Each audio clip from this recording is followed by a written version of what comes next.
حدیث اس طرح سے ہے، اللہ کے رسول صلی اللہ علیہ وسلم نے فرمایا جب رمضان آتا تو جنت کے دروازے کھول دیے جاتے ہیں، جہنم کے دروازے بند کر دیے جاتے ہیں اور شیاطین قید کر دیے جاتے ہیں۔ اسے بخاری اور مسلم نے روایت کیا ہے۔ مطلب جب رمضان کا مہینہ آ جاتا ہے تو اللہ سبحانہ و تعالیٰ جنت کے دروازوں کو کھول دیتا ہے، جہنم کے دروازوں کو بند کر دیتا ہے۔ یہاں پر ایک بات کا اشارہ ہے، یہ بخاری مسلم کی حدیث ہے۔ کیا اشارہ ہے؟ ابھی تو کوئی جنت میں داخل نہیں ہوا ہے، کوئی جنت میں داخل نہیں ہوا ہے۔ اصل میں یہاں پر بتانے کا مقصد یہ ہے کہ یہ وہ مہینہ ہے، کچھ لوگ اپنے برے اعمال کی بدولت جہنمی جو عمل کر رہے تھے ان کے لیے دروازہ بند کیا گیا تاکہ وہ توبہ کرے، استغفار کرے، اور وہ لوگ جو جنت کی خواہش رکھنے والے، آرزو رکھنے والے، گناہوں سے توبہ کرنے والے، ان کے لیے جنت کے دروازے کھول دیے جا رہے ہیں۔ مطلب ان کے لیے ایک بہترین موقع یہاں پر فراہم کیا جا رہا ہے۔ اس حدیث سے اشارہ کیا گیا۔ شیاطین کو قید کر دیا جاتا ہے، اس سے مطلب یہ ہے کہ اللہ سبحانہ و تعالیٰ سرکش شیاطین کو قید کر دیتا ہے۔ وہ سرکش شیاطین جو ایمان والوں کو یا انسانوں کو گمراہ کرنے کے لیے بہت زیادہ شدت سے کوشش میں لگے رہتے ہیں۔ جیسے ہم جانتے ہیں نا، جیسے ہی انسان اس دنیا میں آتا ہے، یعنی کوئی انسان پیدا ہوتا ہے تو ابلیس اپنا ایک چیلا اس کے پیچھے لگا دیتا ہے کہ جو موت تک اس کے ساتھ رہتا ہے، جو ہمیشہ اس کو بری رائے دیتا ہے۔ صحابہ نے پوچھا اللہ کے رسول صلی اللہ علیہ وسلم کہ آپ کے ساتھ بھی ایسا ہے کوئی شیطان جن؟ اللہ کے رسول نے فرمایا ہاں میرے ساتھ بھی ہے، لیکن میں واحد شخص ہوں، میں ایک اکیلا ہوں جس کا جو ہمزاد ہے، یعنی جو جن ہمزاد جس کو کہتے ہیں، وہ مجھے کبھی بری رائے نہیں دیتا۔ مطلب وہ ایمان لا چکا تھا، وہ مسلمان ہو چکا تھا۔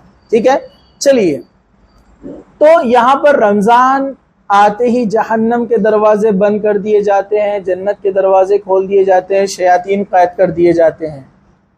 کتنی بڑی فضیلت ہے اس مہینے کی، یہ فضیلت کسی دوسرے مہینے کو حاصل نہیں ہے۔ چلیے، رمضان میں کیا گیا عمرہ حج کے برابر ہوتا ہے۔ حضرت عطا رحمۃ اللہ علیہ کہتے ہیں کہ عبداللہ بن عباس رضی اللہ عنہ سے انہوں نے سنا کہ رسول اکرم صلی اللہ علیہ وسلم نے ایک انصاری عورت جس کا نام ام سنان تھا، فرمایا عبداللہ بن عباس رضی اللہ عنہ نے اس عورت کا نام بھی لیا مگر میں بھول گیا، تم ہمارے ساتھ حج پر کیوں نہیں چلتی؟ عورت نے عرض کیا ہمارے پاس صرف 2 اونٹ ہے، ایک پر میرا شوہر اور بیٹا دونوں حج کے لیے گئے ہیں، اب ایک اونٹ گھر میں ہے جس پر ہم پانی وغیرہ لاتے ہیں۔ رسول اکرم صلی اللہ علیہ وسلم نے فرمایا اچھا جب رمضان آئے تو عمرہ کر لینا، اس کا ثواب حج کے برابر ہے۔ اسے مسلم نے روایت کیا ہے۔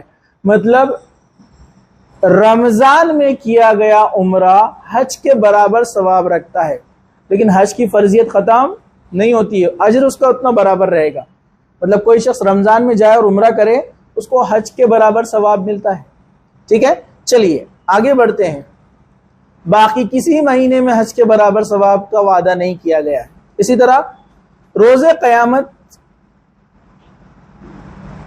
یہ دن روزے دار کی سفارش کرے گا۔ کون سا دن؟ روزے کا دن۔ جو روزے دار ہوتا ہے نا، تو روزہ قیامت کے دن اس کے لیے سفارش کرے گا۔ حدیث اس طرح سے ہے، حضرت عبداللہ بن عمر رضی اللہ عنہ سے روایت ہے کہ رسول اکرم صلی اللہ علیہ وسلم نے فرمایا روزہ اور قرآن قیامت کے دن بندے کے لیے سفارش کریں گے۔ روزہ کہے گا اے میرے رب، میں نے اس بندے کو کھانے پینے اور اپنی خواہشات سے روکے رکھا تھا، لہٰذا اس کے بارے میں میری سفارش قبول کی جائے۔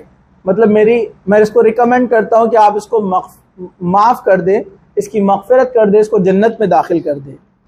قرآن کہے گا اے میرے رب، میں نے اس بندے کو رات میں قیام کے لیے سونے سے روکے رکھا، لہٰذا اس کے بارے میں میری سفارش قبول فرما۔ چنانچہ دونوں کی سفارش قبول کی جائیں گی اور اس بندے کو جنت میں داخل کیا جائے گا۔ احمد اور طبرانی نے اس کو روایت کیا ہے۔ مطلب روزہ اور قرآن یہ اللہ تعالیٰ سے جا کر کیا کہیں گے؟ سفارش کریں گے اور کہیں گے اے اللہ، یہ روزے رکھتا تھا پابندی سے، بھوکا پیاسا رہتا تھا، اپنی خواہشوں سے رکتا تھا صرف تیری رضا کے لیے، اس لیے میری سفارش قبول کی جائے۔ ایسے ہی قرآن بھی کہے گا کہ یہ راتوں کو جاگ کر پڑھتا تھا، تو اللہ تعالیٰ ان دونوں کی سفارش قبول کرے گا، تو قرآن پڑھنے والے اور روزے رکھنے والے کو جنت میں داخل کیا جائے گا۔